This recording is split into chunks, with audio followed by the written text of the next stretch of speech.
Hello and welcome to another edition of Sree's Sunday New York Times Read Along.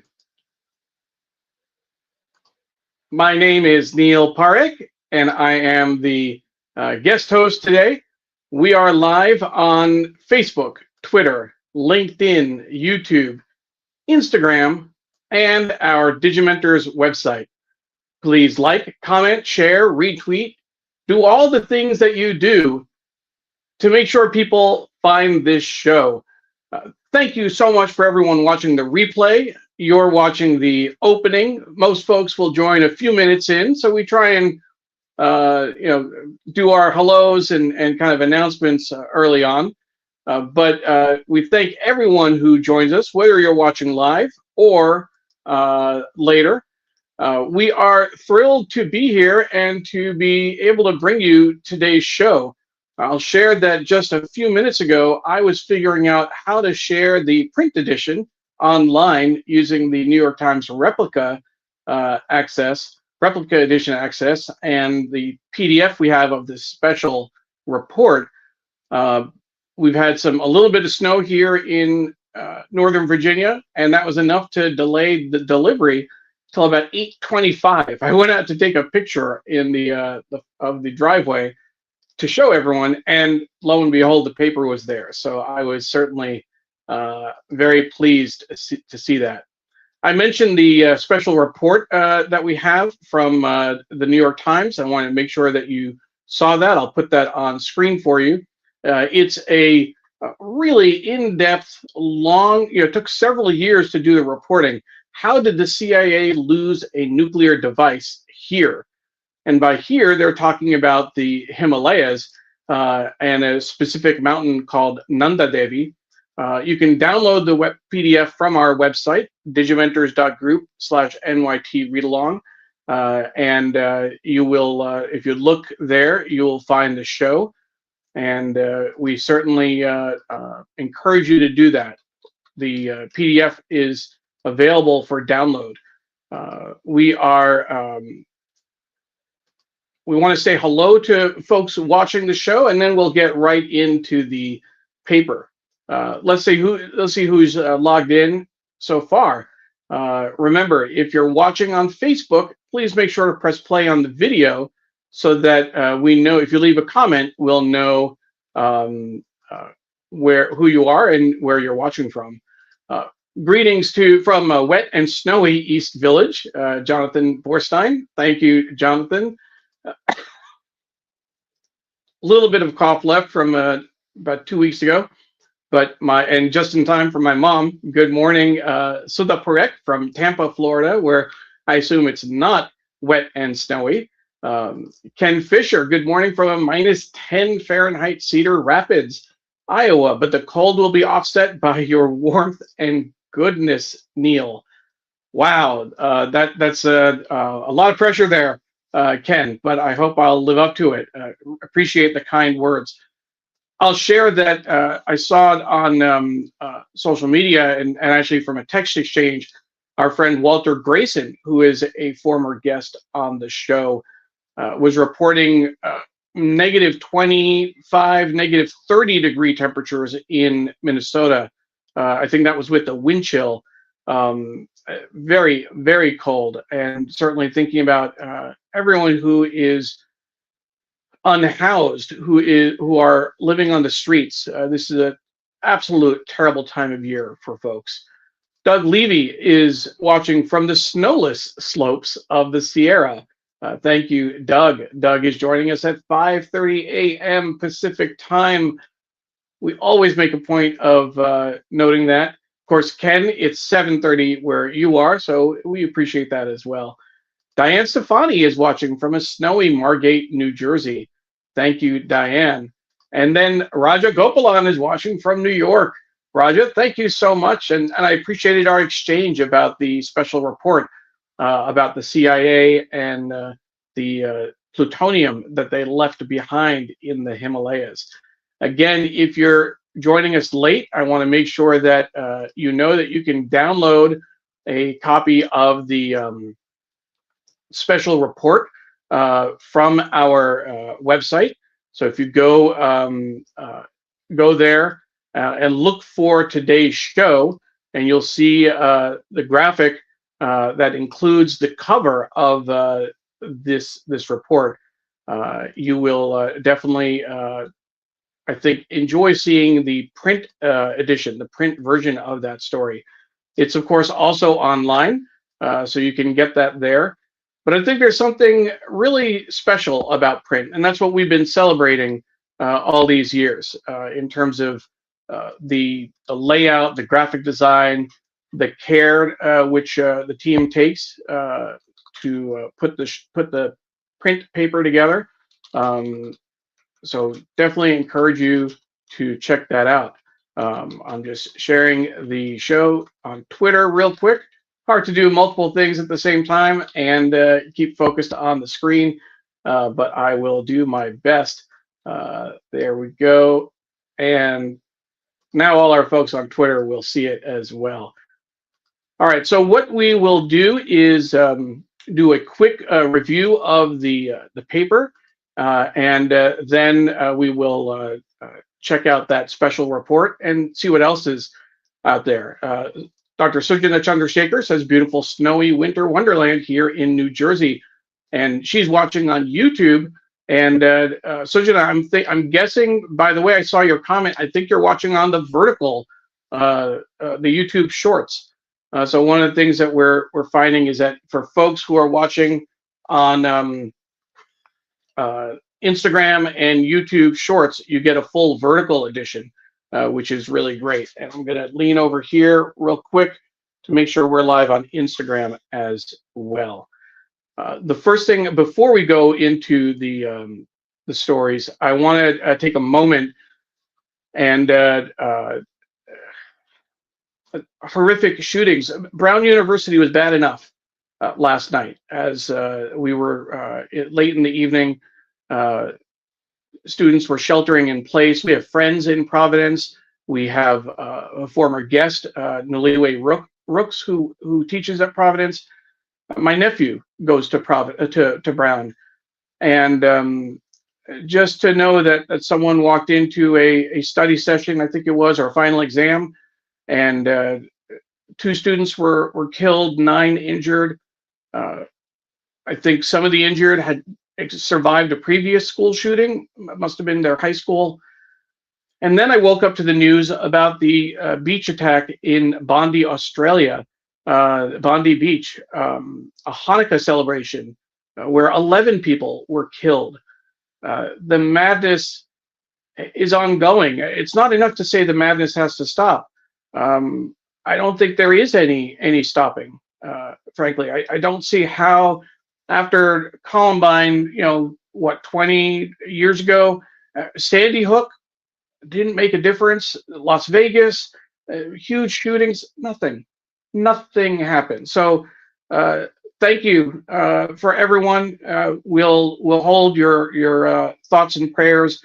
And frankly, for all the Republican supporters of the NRA who offer their thoughts and prayers, they can go in the garbage, because that's what it's worth. It isn't worth anything unless we see any kind of actual progress on gun control and access to firearms. Just keep your mouth shut for folks who are offering thoughts and prayers and nothing else. I couldn't say it any stronger than that. Jonathan says it may be up to 12 in Australia and at least 1 more in critical condition. That's one of the notes about looking at the print edition of the New York Times. We won't see that in today's paper.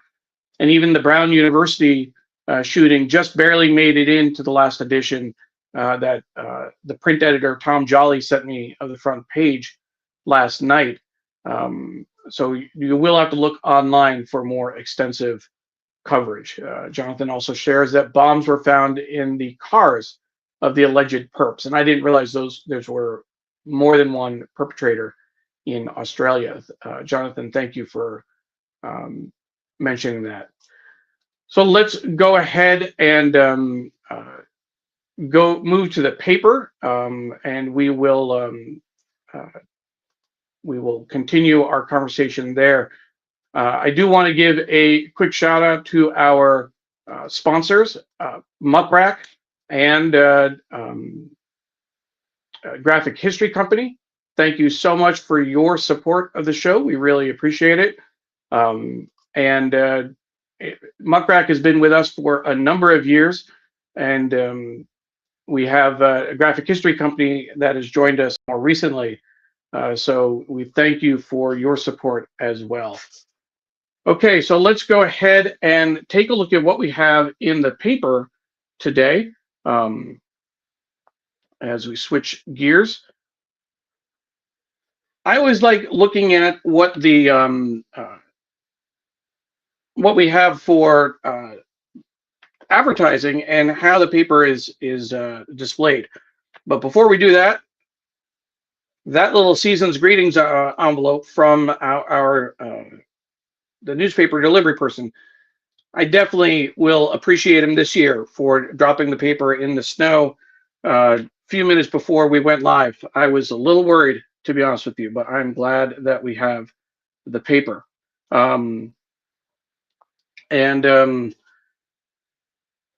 We have, so what I thought was interesting is this wraparound ad for the Spirit of New York wrapped in fragrance. Little NYC logo. Looks like it almost evokes a token, I think. This is Bond number 9. And we're getting a little bit of a glare. Let's see if I turn that light off, it's a little better. New York City is lit. Meet the golden ones. New York chic, Gold Street, and our luxurious signature New York Oud, I guess, online exclusive. So hopefully that doesn't mean that you would smell like New York. I'm sure comedians can have a field day with that. But that was a wraparound ad on the paper. All right, so let's continue. And of course, this is episode 381 of Sree's Sunday New York Times Read Along. This is the front page, and what you see, the display photo is Rubio views Venezuela as Cuba's crutch. After a pro-Maduro rally in Caracas, Secretary of State Marco Rubio has long sought to cripple or topple the Havana government. That's the display photo.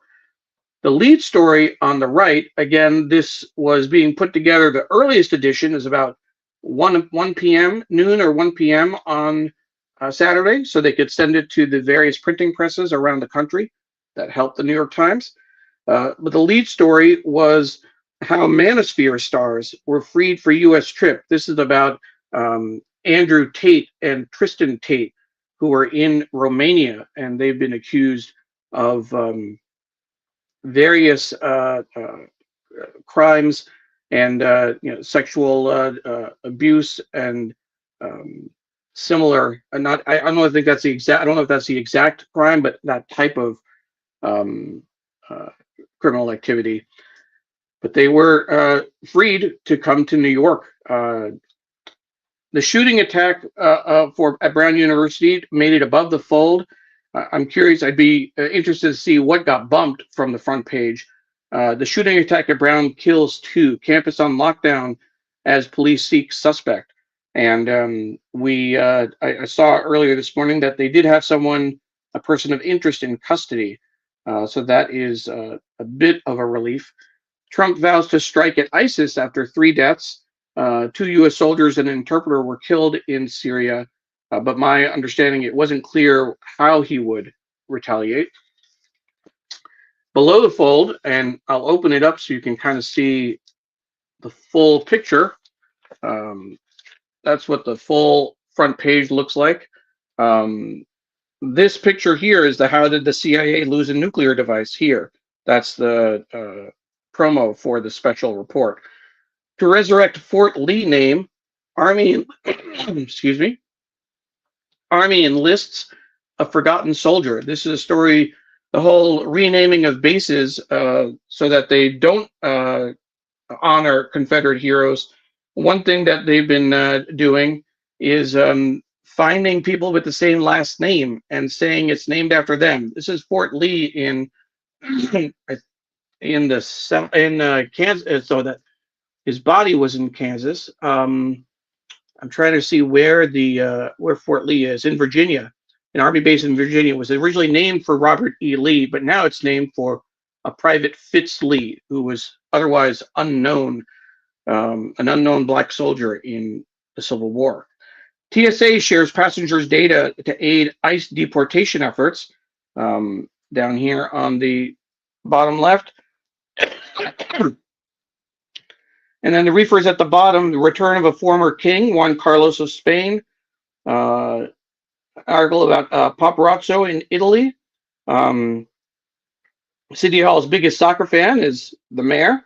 And a few other stories. James Cameron mellows out.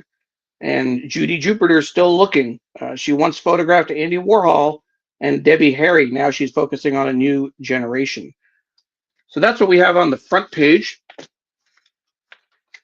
This is the special report that we are looking forward to taking a look at. How did the CIA lose a nuclear device here? So we will definitely spend time with that. But I just want to give you a quick tour. Arts and leisure is always a fun section this time of year. The best of 2025. And that's going to be across various genres and different forms of art. So we'll maybe take a look at that, or definitely look at that later. The Sunday Opinion, I like the layout of this. It's about the U.S. military, and what they did is they put the headline vertically. You know, can't quite show that. Overmatched on the left, and the headline here: Why the U.S. military needs to reinvent itself. This is by the editorial board, so that's definitely interesting. Sunday Business, the oil man. We're not sure who that is. The oil man who got everything. Harold Hamm as Oklahoma oil tycoon and Oklahoma oil tycoon has played a central role in reshaping energy policy by aligning himself with President Trump. Surprise, surprise. Robotics pioneer says the field has lost its way, and changes to the benefit program for older workers who become disabled are put aside. That's a Social Security article. Sunday Styles is about James Cameron and Avatar. There's a new Avatar movie out. But James Cameron tames his temper is the headline. With next week's release of the latest Avatar, the filmmaker is channeling his inner Na'vi these days. And then here's an interesting TikTok star, 76, is a Gen Zer at heart. All right, the book review is the best books of 25. So another best of list for your consideration. And the New York Times Magazine. So what is this? Lights, Camera, Feelings on the left in terms of text. Teyana Taylor and the other best actors of the year on how they summon the emotions that move us. Interesting. That should definitely be an interesting story. So let's go ahead and put the paper back together and see if anyone else has checked in. Paula Kiger is saying good morning from Tallahassee. I wish today's news didn't include such sobering incidents in Rhode Island and Australia. Absolutely. And Miriam Berkeley, I didn't catch what the reference was when you said trafficking, I think. So let me, if you don't mind, please clarify. That would be great. And then we have one more comment that I'm looking up. If I can find it. It's Walter Grayson saying essential programming every Sunday. Walter, thank you so much. Sorry, your name and picture are not showing up. Occasionally that happens on LinkedIn, but that's why I checked the feed just to make sure. Okay, and as we're doing that, I'm going to take a much needed drink of something to clear my throat.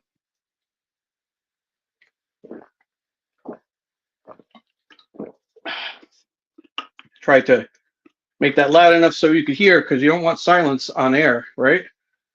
All right, so let's do this. Instead of going to the front page, I know it's still 8:51.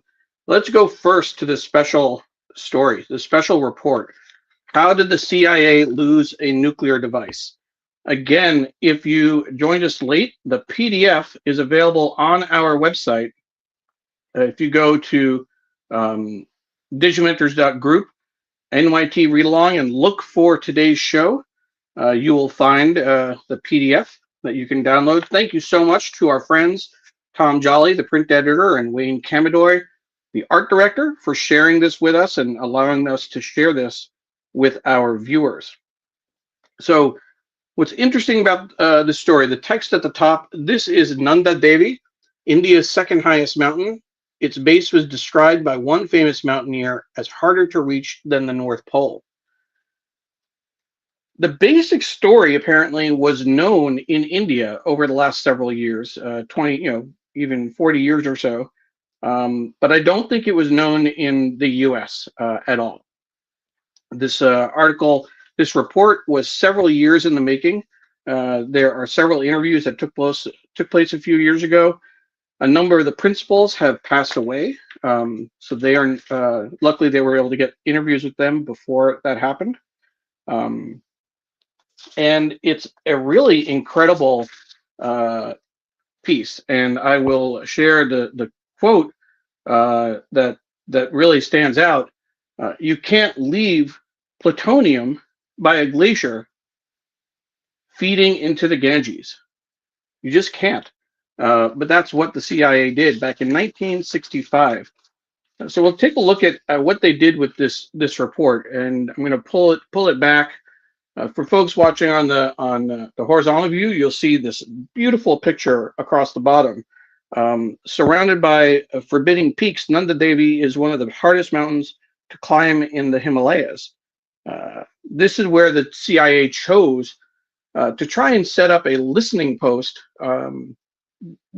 after China had set off some nuclear tests and wanted to see if they could. This is in 1965, before satellites. This is what they thought was their best move.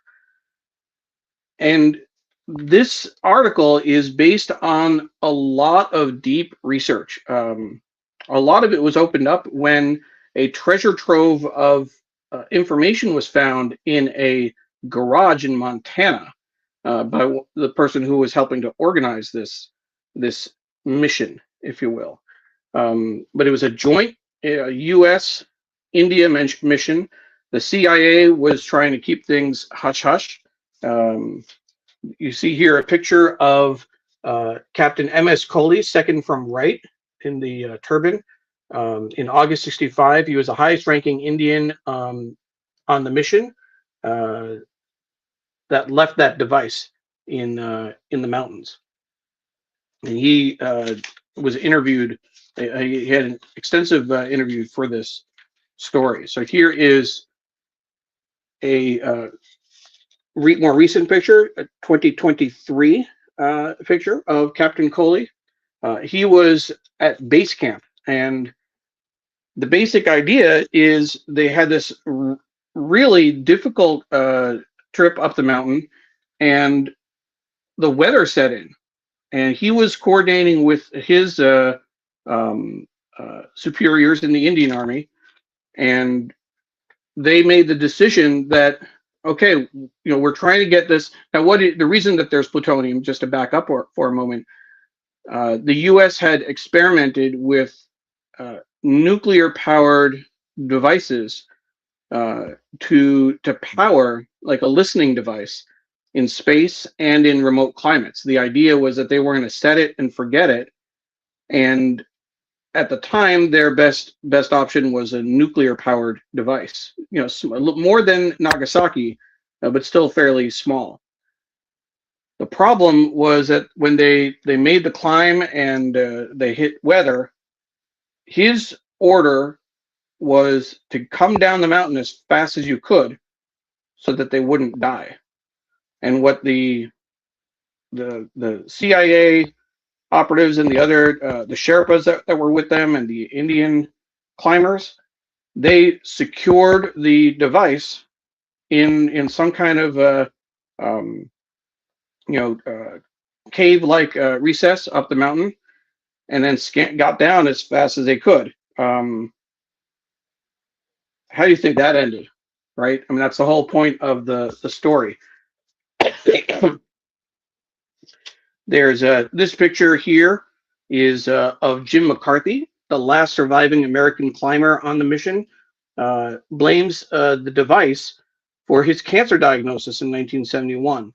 Now, one of the things that we found that they found, the New York Times, Jeffrey Gettleman and Hari Kumar,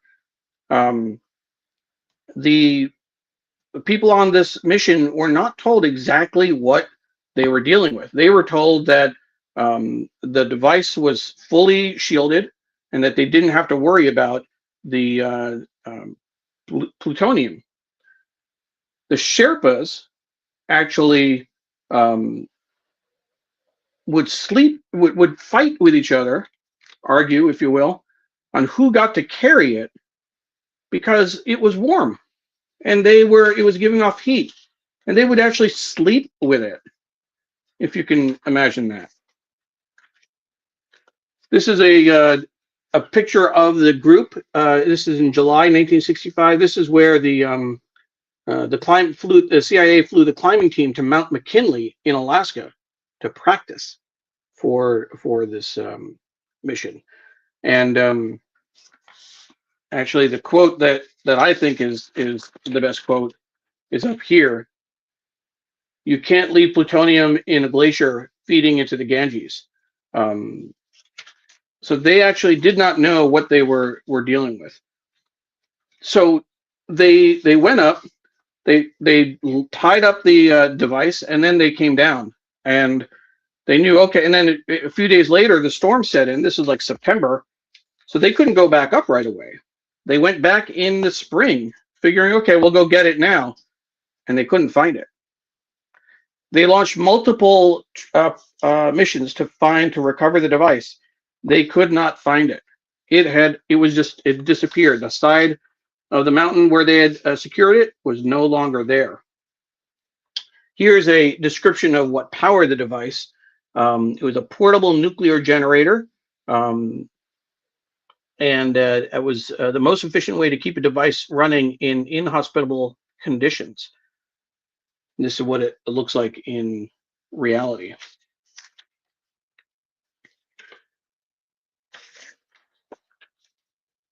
The big concern is that the CIA has not taken ownership of this. They have denied any involvement. This has come up in Indian politics for several years. It's in the 70s, I think, was the first report. And interestingly enough, there's this picture of Morarji Desai, who was the Prime Minister of India in 1978 after Indira Gandhi, visiting with Jimmy Carter.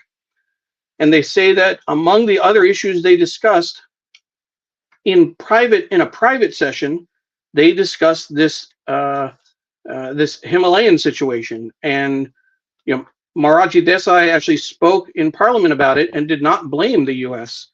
Just said we have this situation and but we've determined it's not a problem. And Jimmy Carter apparently thanked him for not attacking the U.S., which would have been very easy to do. The big concern, and you see this beautiful picture here, this is the banks of the Ganges in Benares, India. The concern is that if the plutonium somehow leaks, if there's some kind of an issue, it's the headwaters of the Ganges are up in the Himalayas. It could impact this incredibly sacred the river itself, not just the site. The other concern is that if the heat is giving off from the device, is it causing more avalanches? Is it causing more problems with the mountain? Has there been an increase in cancer rates? They said that they did not know what the health status is of the Sherpas that hugged the device for warmth, whether they developed cancer or not. But that's the full story. And what's interesting, if you look at the wraparound cover, I'll open that up for you as best I can. This is what they have as the cover page. You can see on the horizontal view really well, and I'll show you for folks watching vertically. This is what it looks like in terms of the full view. So it's an incredible story, very detailed. And one of the things, one of the viewers that emailed in said that this would be a great opportunity for a joint U.S., China, India mission to try and recover this device. And that certainly would be incredible if we saw that happening. But this report, it's beyond the purview of the report to suggest something like that.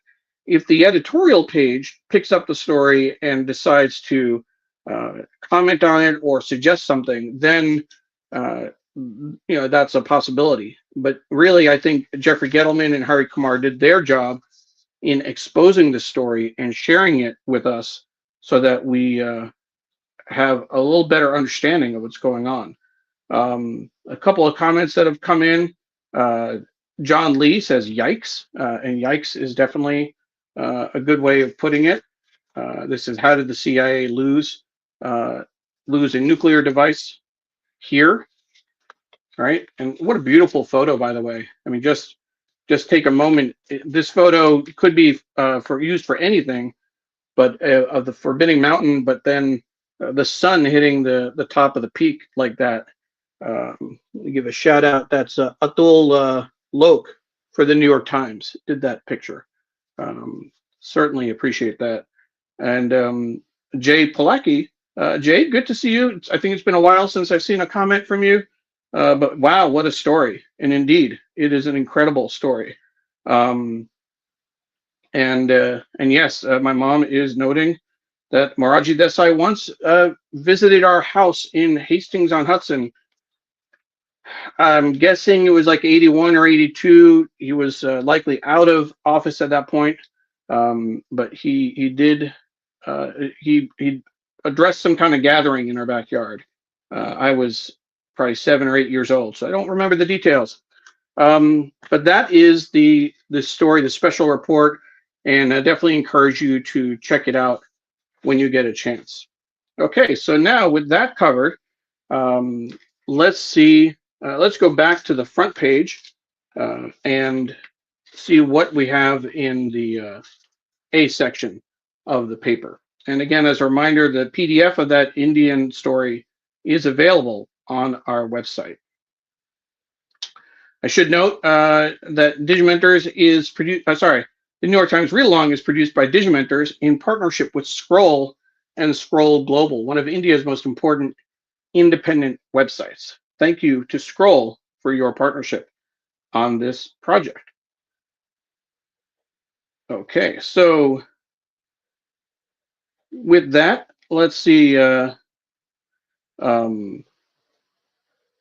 Let's encourage people to let us know where you're watching from again if you joined us late. And if you did join us late and you missed the conversation around this special report, as soon as we're off the air, you'll be able to find the live shows on Facebook, on Twitter, on LinkedIn, on YouTube, and our Digimentors website. You'll be able to watch it from the very beginning. Okay, so for the New York Times, the A1, we went over the front page earlier. Let's take a look at what else is in the paper. I always like paying attention to A2 and A3, the story behind the story inside the Times.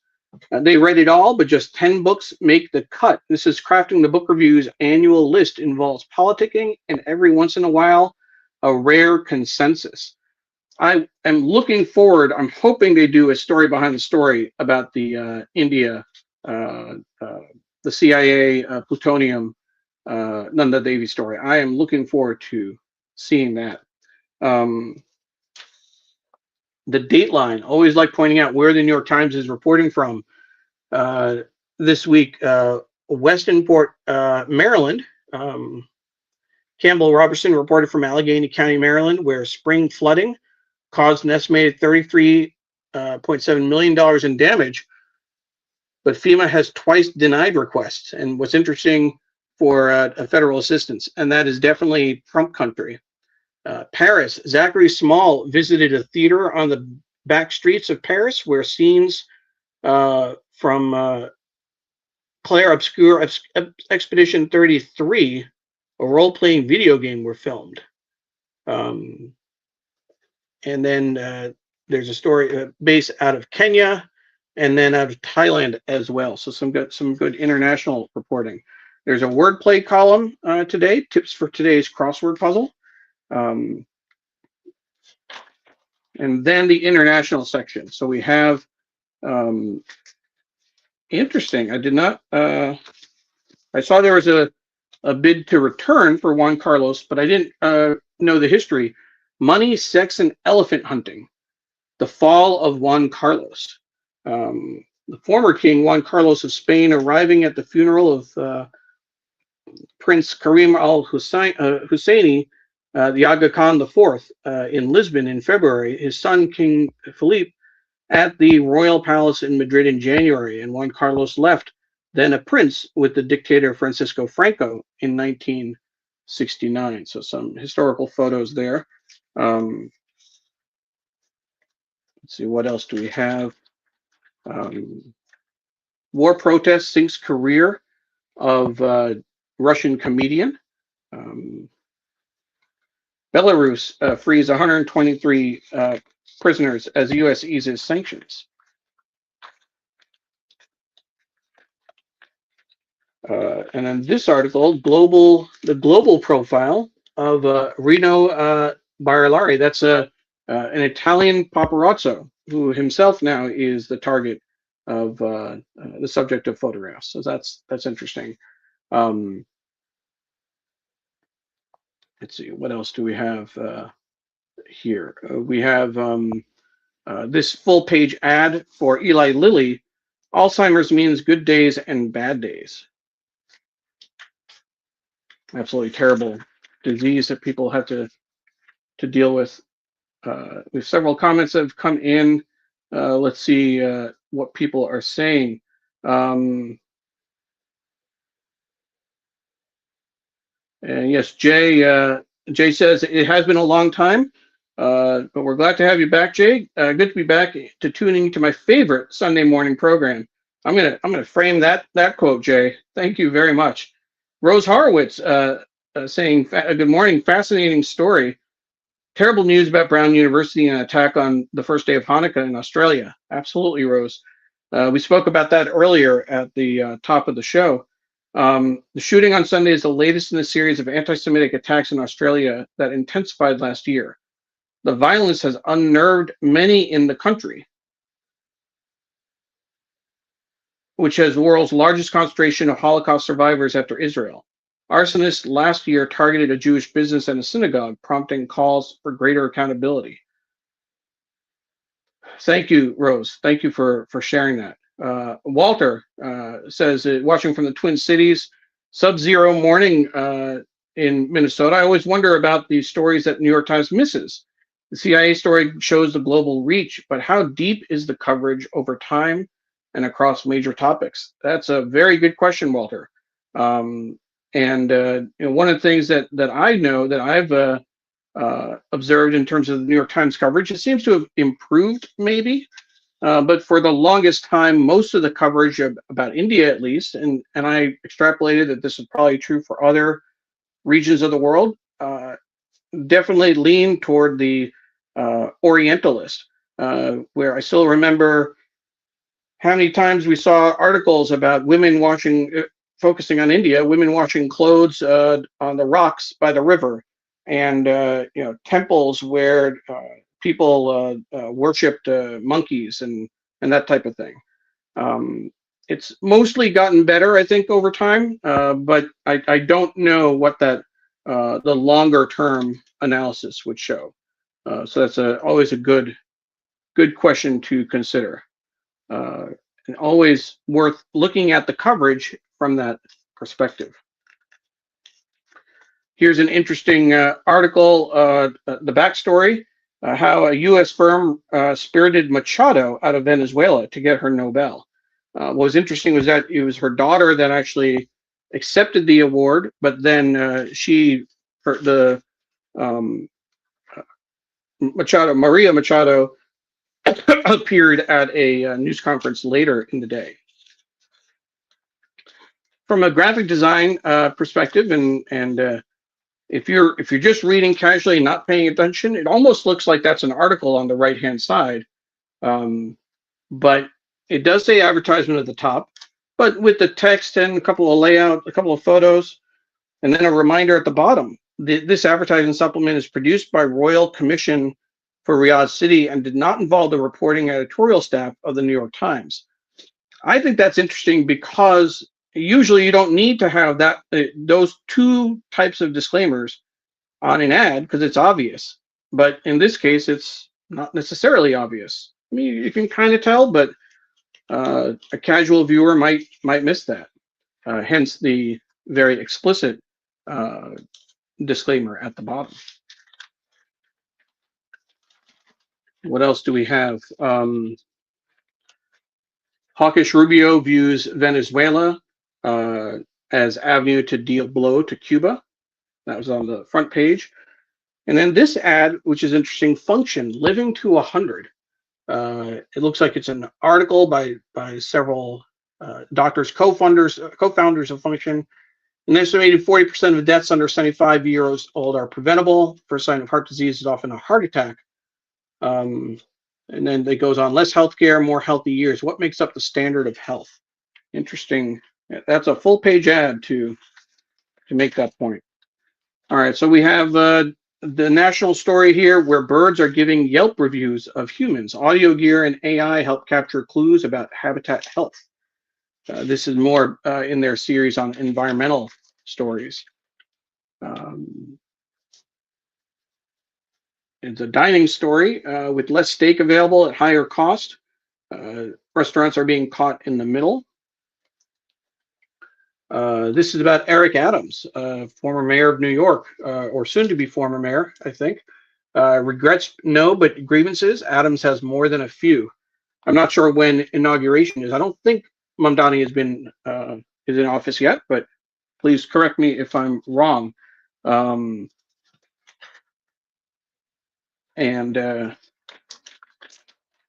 keeping an eye on the comments. Thank you, Walter, saying it was a brilliant insight on Orientalism in the New York Times. It's also possible, Walter, that I wrote about this 20 years ago when I was working with News India Times as a reporter. I'd have to dig through archives to see if I did, but it is possible. I know it's something that I had talked about and thought about for a long time. Jay says, yeah, she's very intrigued by Machado's journey to the Nobel ceremony. All right, let's see. Excuse me. TSA shares flyers data to aid ICE deportation efforts. I heard a story on NPR about how various databases are being used by the Trump administration to connect immigration status to social security numbers and other databases.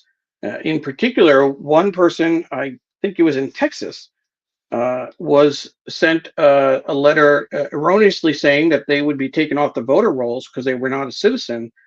They were actually a naturalized citizen. And that is certainly, he checked his registration status after getting this letter and in fact had been removed. This is an article about one of Times Square's last dive bars. It won't go without a fight on the right-hand side. This is a big story about the Tate brothers. Manosphere stars accused in Romania went free for U.S. trip. Support from Trump administration officials played a key role in order to let Andrew and Tristan Tate travel, a Times investigation found.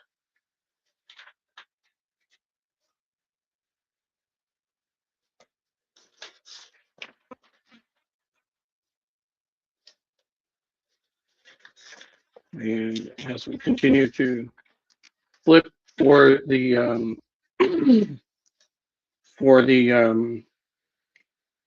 outside of New York, sports, it comes in tucked into the A book, just a few pages. But here's an interesting article. For 2 hours, soccer game offers Palestinians a rarity, joy. And so several football related stories. And then you get to the obits. Arthur Carter, 93, the founder of a cheeky newspaper, is dead. Mr. Carter seated in 1968 with Roger Berlin Center and Sanford Weill. The three are partners in a financial services firm. Doesn't mention the paper over here. The year he started, the New York Observer, a maypole of Manhattan gossip and intrigue, according to the media critic David Carr from the New York Times. He also bought control of the nation in 1985.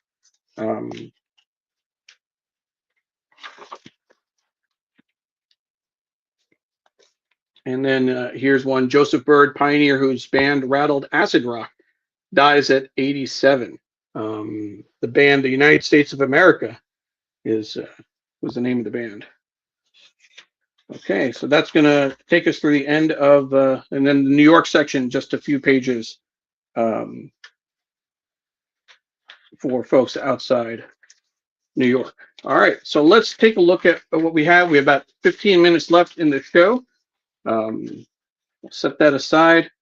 And again, thank you everyone for being part of our New York Times Read Along family. We appreciate all of your support and all of your encouragement over the years. This is the 10th year we're doing the show live on Facebook, Twitter, LinkedIn, YouTube, Instagram, and our Digimentors website. Of course, Sree Srinivasan is the host. I am the executive producer and occasional guest host when Sree is not available. One of the things that I like about being able to produce the show using StreamYard, you can see my name on the screen, that it's Neil Parekh. When I used to do his Sree's Facebook account, I used to go live on his account, and I'd have to constantly remind folks that it was Neil, not Sree, doing the show. Hopefully, I don't have to do that as frequently with this new, with not so much new. It's been 5 years now, but with its new format. So the best of 2025 arts and leisure. Let's take a quick look at that. We're going to skip the inside culture and the headliner, just to look at some of the quick overviews. The best of theater, which when the spotlight shines even brighter. So of Gods and Mortals, Will Coleman, Bienvenue, Take Route 88 West, I Like the Nurse's Office. And then this article, Alexis Solowski, Big Gestures, Big Feelings. The best of classical, fresh storytellers really stood out. And so this is a few art forms are as burdened by canons as classical music and opera. The best of dance. I like the graphic design. I like the different colors, the eyeballs, the fingers, really well done. And it does evoke the front page a little bit with the thumbs up and eyeballs. But I like the solid banner across the top. This is about dance and the best of film. Focus on the art, not the business. Sinners by Ryan Coogler is listed as number one. One Battle After Another, Marty Supreme, It Was Just an Accident. BLK NWS, Terms and Conditions, not familiar with that. And a few other movies that make that list. Then we see some ads. So working out some ideas. The best of television, An Abundance of Big Ideas, Andor and Pluribus, Common Side Effects, Dying for Sex and Long Story Short, Pee-wee as Himself and The Rehearsal, The Pit and Severance, and several honorable mentions. You can see I spent a little bit more time on movies and TV. I don't know my classical music or my dance very well. I will admit. The best of comedy, late night buzz and hot specials. Picture of after returning from suspension, Jimmy Kimmel was a guest on Stephen Colbert's late night show. And then the back page is the best of art. Or not the back page, almost at the end. Where the starry night shines, enjoy the holidays with us. MoMA, Museum of Modern Art. Love that full page ad. What else do we have? Full page ad for the Cooper Museum. But we also have the best of pop. Let's see if I recognize any of this. Being the father of a 12-year-old, I'm not seeing much. I'm going to have to ask Emily about this. Bad Bunny, certainly. Taylor Swift at 11, Life of a Showgirl. I'll share. Emily was not impressed with Life of a Showgirl. She thought earlier works were much better than that. And her musical tastes have evolved and broadened. I would say that last year, even Spotify Wrapped, if you use that as an example, was almost all Taylor Swift. This year it was dominated by Hamilton, but also had a healthy diversity in terms of music, which I thought was interesting. Just it's another way of kind of seeing how she's growing up. They also do the best of video games. That's interesting. So that is the best of section in this week's paper. We have opinion. We're not going to try and get to all of it, but opinion, Sunday business, Sunday styles. The book review has the best books of 2025, and then the magazine has this piece on actors of the year and how they summon the emotion that moves us. Well, let's spend a few minutes with the opinion section, because I'm sure there are going to be some interesting pieces in there. And Jay says, thank you for doing this past 10 years. Such a delight to follow along as you read the New York Times every Sunday, and also for bringing superb guests on the show. Happy holidays. Thank you, Jay. We really appreciate that. Yes, Sree has been doing this for 10 years. I've been working with him for 8 years on the show. And we took a hiatus over the summer and fall and came back, and we've done, Jay, in case you missed the announcements, we've tightened up the show a bit, so we're doing this in an hour. We are focusing more on the paper, really going back to our roots. We will have a guest on occasionally as warranted, but and when Sree is in town, it's really Sree and I kind of engaging in conversation about the paper. One of the things that we've added is a Spotify. We upload the shows now to Spotify and Apple Podcasts. So after the show, people can listen there if they want to. Just a few of the changes that we've instituted. So here is the editorial. Okay, so this is this is interesting right from the beginning. First of all, the layout, the graphic of the eagle with the arrow falling from its talons. And then it's a chapter 1. American military dominance is fading. Our rivals have noticed. I'm curious about what the rest of the editorial is going to show us in terms of additional chapters. There we go, chapter 2. This is the future of war.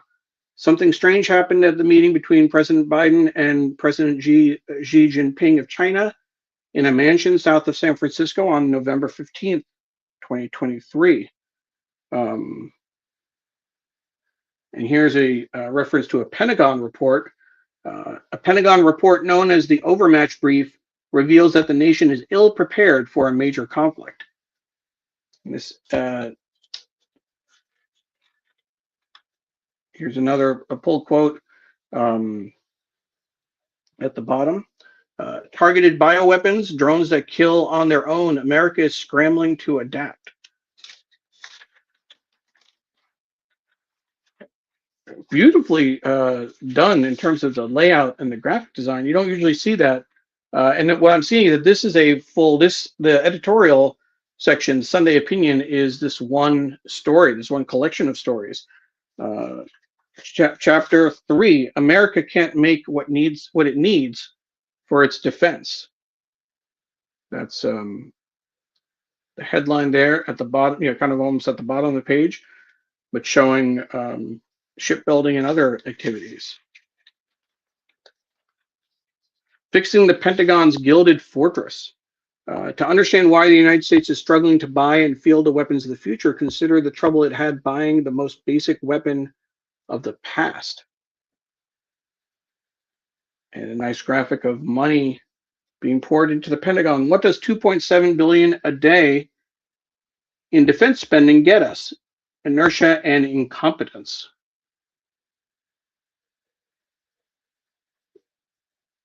The U.S. Chapter 5, the U.S. alone cannot outbuild China. So I had no idea when I opened this up that this was going to be this detailed a report.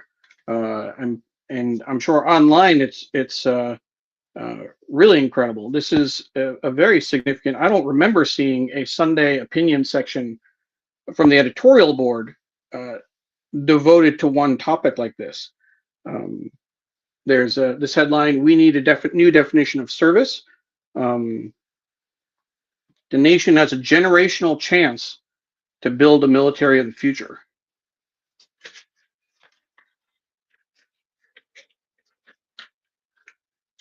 More of the graphic, the gold, the new balance of power, showing the globe kind of falling off a pedestal, but focused on North America. Trump's approach to defense is inadequate for the challenges the nation faces. This was chapter 7. And then it closes with, "We've been let down, Gen Z on America's future."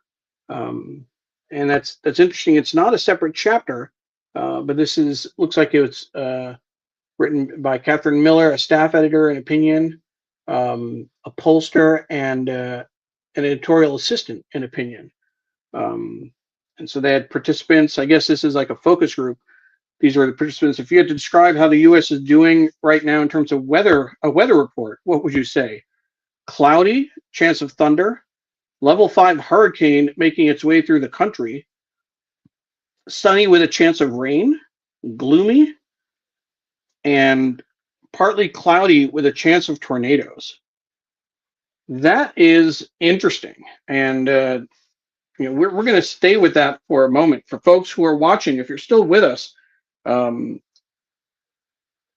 curious to see what you think the forecast is, given the current state of American. This is, we've been let down on America's future, so it looks like it's pretty broad. So what is your forecast? What is your, if it's a weather report, what would you say was the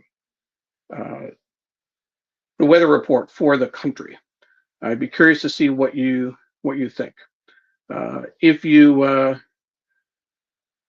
interested in being added to our mailing list, please send me an email, neil@digimentors.group, neil@digimentors.group, and I can add you to our mailing list. And I'll put your comments on the screen in just a moment. We'll close with this. What would you think if you had to describe how the U.S. is doing in terms of a weather report? What would you say? I'm curious to see what folks will think about that. And of course, if you joined us late, you'll be able to watch the show in its entirety in just a few minutes after we finish. As we transition back to the desk, and we're at 9:30, we'll go just a few minutes later. I want to remind folks that the Graphic History of Hip Hop, Volume 2, is coming out in the spring. So sign up for updates at graphichistory.com so you can get that edition when it comes out. It definitely is going to be interesting. Certainly a lot to cover. There was a lot in today's paper, but let's see what what we can find in terms of the weather report. What do folks think we're expecting? And I'm looking for the online version of that.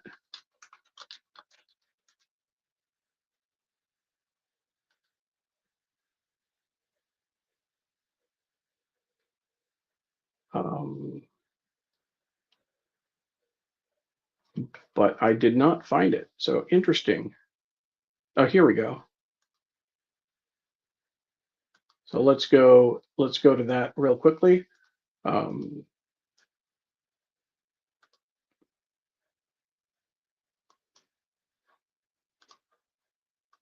We'll go back to being on screen and sharing this article. What one word describes Gen Z? That's not what I was.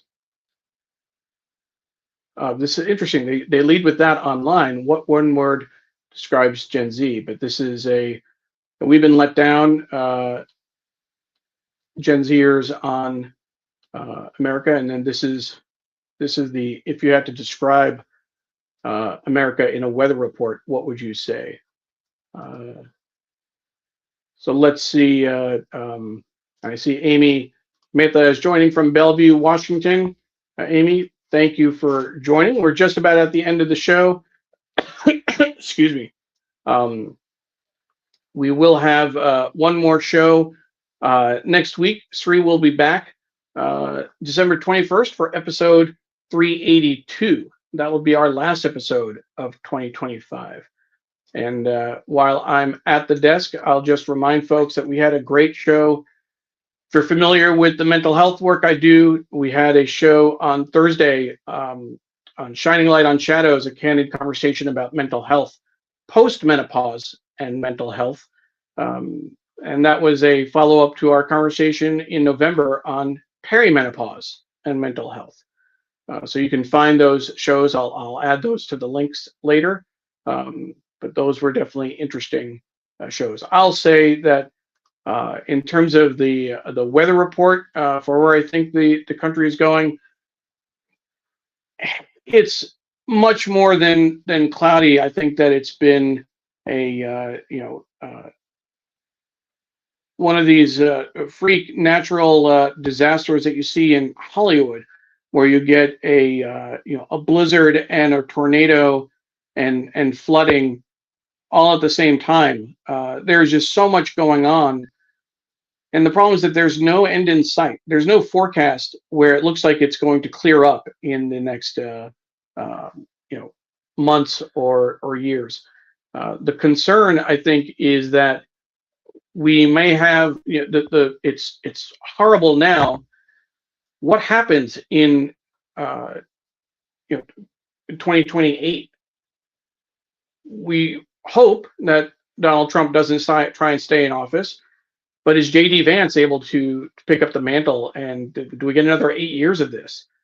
Is there a chance that we can, how long will it take to undo all of this damage? Just like a natural disaster, where homes are ripped apart and the wildfires and flooding, recovery takes a long time. It could take generations to undo what Trump has done.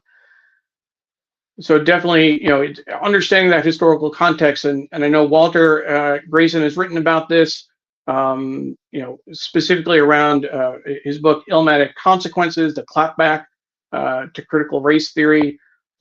We should see this in historical context. This is the response to the Obama presidency, and we had Trump for 4 years, and then Biden.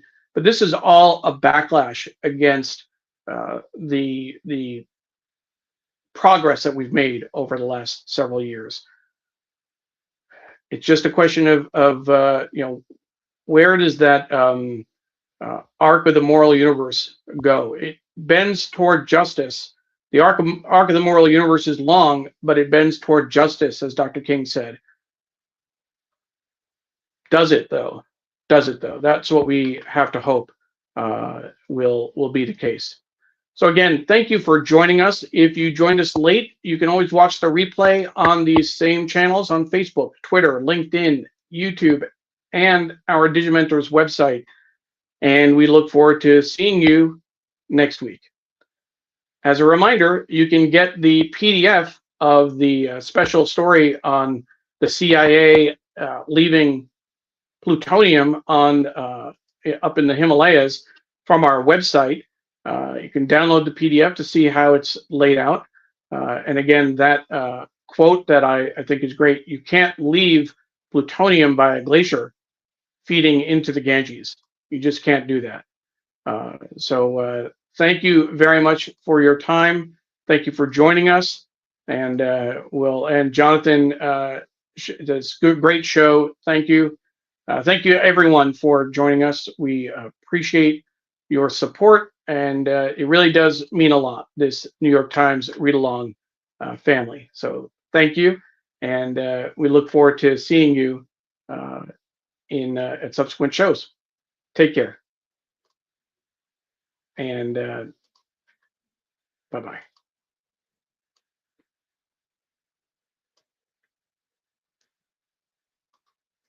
Ken Fisher with a thanks, Neil, as well, to close us out.